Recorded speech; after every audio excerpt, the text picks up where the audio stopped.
All right, so as we talk about emotions that are explained in the whole chapter 3, there are a lot of generalities that are going to be explained, but I also wanted to dive into an additional piece of information that the textbook does not cover, and that is Plutchik's Wheel of Emotions. All right, so what this is a more detailed explanation of all of the elements that are explained in this chapter. Okay, now this is going to be foundational because by understanding emotions and how we communicate emotions to others and how we respond to how people communicate their emotions to us is what we call, when it's done effectively, productively, healthfully, emotional intelligence. So today I'm going to introduce you to an amazing researcher named Daniel Goleman, but I'm also going to be introducing you to additional elements that intensify or really personify the whole concept of what we're trying to do. And the bottom line of emotional intelligence is that you know how to behave in certain circumstances. That's going to be good for you and good for the other. That's sort of the quick translation. There's more components to it, which you'll figure out, but that's what we're looking for, okay? So this diagram is explaining that there are a number of different kinds of emotions that we experience. And each one of these goes deeper in color. And the deeper you go into the color, the more center you are on the diagram, the more intense is the emotion, the more intense. So everything out here is kind of, yeah, I'm feeling a little contempt toward the person. But when I go inside, when I go in, if it's contempt that's going into annoyance, all right, so this would be sort of a secondary, this would be the primary. Then I would go into, yeah, I'm a little, annoyed. Oh no, now I'm mad. And now I get into rage, all right? So you can see, and you know it from your own feelings, that there are gradations, okay, or degrees of how we feel certain emotions. And this researcher was able to identify quite a few of them. Now, some of these you think about a lot, and some of them you don't. Partly because you never had a word to reflect your emotion, all right?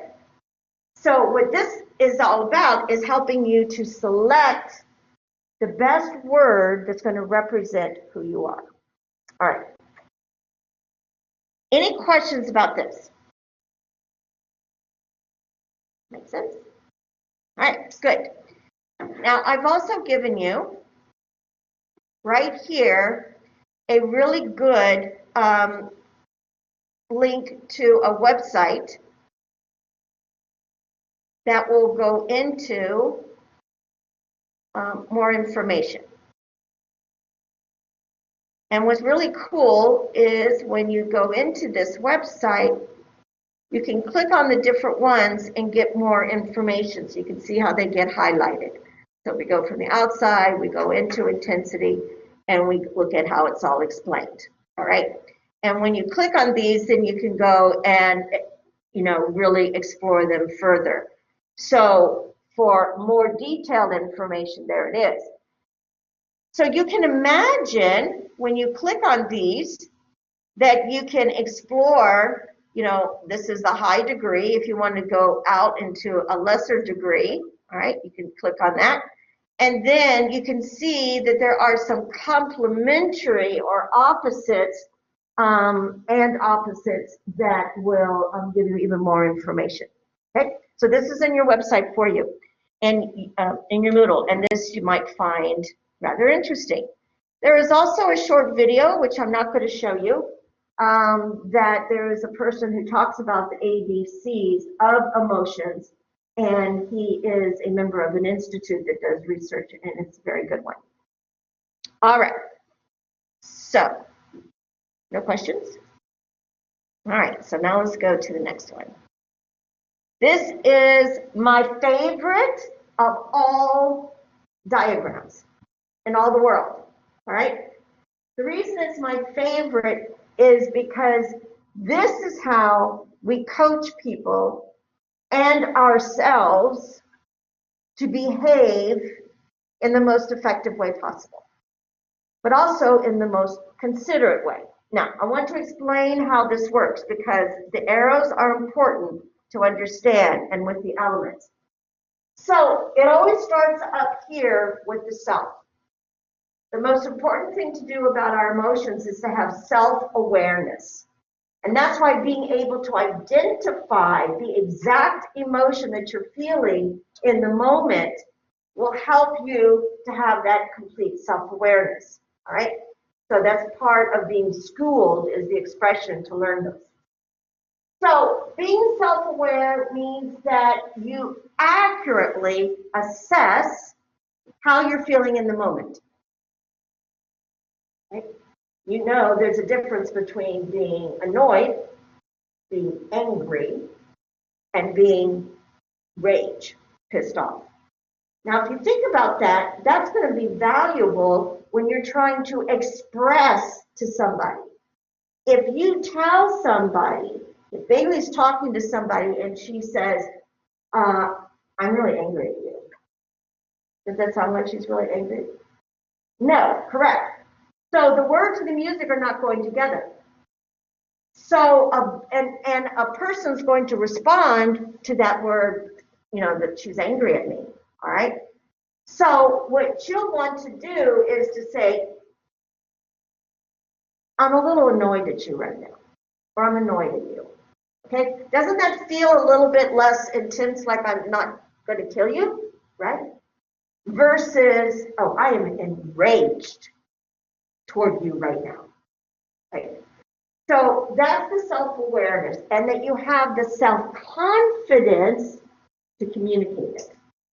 Okay, so my friend here, Megan, is already self-disclosed when her when her report is on the conflict example. Okay, and you all have to do the conflict. You all have to do E, and you have to then do either C or D today. You don't have to do E today, but you have to do C or D today. Okay?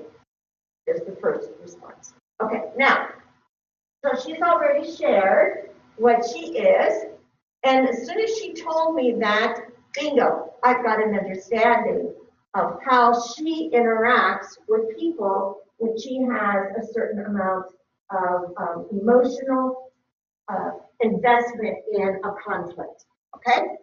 So she now knows her awareness. She can stick to it and be what she is, her go-to, all right? Or she can now say, you know what? I'm getting pretty smart after taking this case class. So now I know that I can identify what the real emotion is and communicate it to the person who needs to hear it, right? So the arrow then goes down. And this goes into, okay, now that I am aware and I have the confidence to communicate it, and I'm able to accurately identify what the emotion is, I am now ready to manage myself. I am now ready to be in control. All right? I can be transparent in that I can tell people non-verbally as well as verbally what the emotion is. However, I can adapt.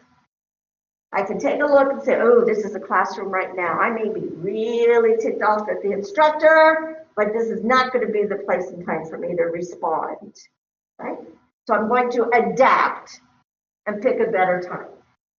And I'm going to do that because I want to achieve a good relationship, good well-being. I want to be able to have a relationship with an instructor that's going to be positive And so the instructor's not going to give me a bad grade. And the ability to take initiative, to not go and hide, do not avoid, do not pout, right? But to take the initiative to step up and to express what's going on for your heart and your head. All right. Now, so you go from self-awareness to self-management, but then you also go from self-awareness to social awareness. So remember I said that you need to be attention to, like we're in the classroom and in front of others, so now's not the time for me to start yelling at my teacher. That's social awareness. That's understanding what's the organizational structure.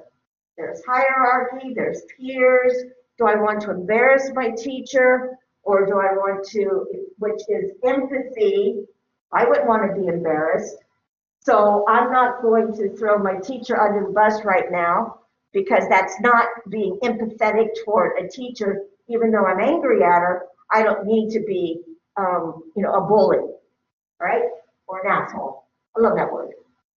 Did you know sometimes people are just assholes, right? And they just, So no, you're not going to do that. You are going to have the awareness of the setting, who and where and when you are in the circumstance where you want to express what you want to say.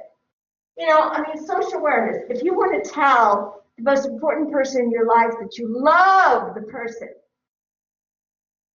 for some people, doing it on the big jumbotron is not the best idea. Others may love it. So you're going to have the social awareness and a service that you care about the other person's response to know, I'm not going to do the jumbotron to ask the person to marry me. Okay? Now then, so this goes this way, this goes here, then this goes over here, and this goes over here. So this is bingo, bingo, bingo. This is what's so valuable. The emotionally intelligent person is the one who gets promoted. It's the person who follows in a leadership role and steps up and becomes a leader. The person who has the highest amount of social intelligence is usually, not all the time, because we do know there are some people who are not quite sure how the person got where they are, right? But for the most part, these are the inspirational leaders. These are the people who will develop others. The biggest thing that ever happened to me was when my employees got jobs someplace else. I was happy for them. They got promotions. They were able to move on and move up. That's a reflection on me as well as on them. So you're going to develop others. You're going to influence. You're going to be a catalyst for change within an organization. You see that something may not be working. You are also good at managing conflict and resolving conflict. We'll talk a lot about that later. Through this relationship, you are building bonds. I have bonds with people who I have worked with since the 1970s. Amazing, amazing relationships. And of course, in the here and now, to have cooperation and teamwork, right? That's Daniel Goleman's whole concept. He says that you've got to have recognition and regulation. You got to see it and you got to manage it. He also says, though, that you have to have social awareness. Where are you? Who are you talking to? Who is around you? What's the setting? What's the hierarchy? And then he also says, oh my gosh, if you care about the relationship, if you care about you and the other person being in a relationship, then you are going to act in the other person's best interest. Questions? Go ahead. Daniel Goleman. Daniel Goleman. Okay, so let me turn this off. Oops, that's not the one I want. This one.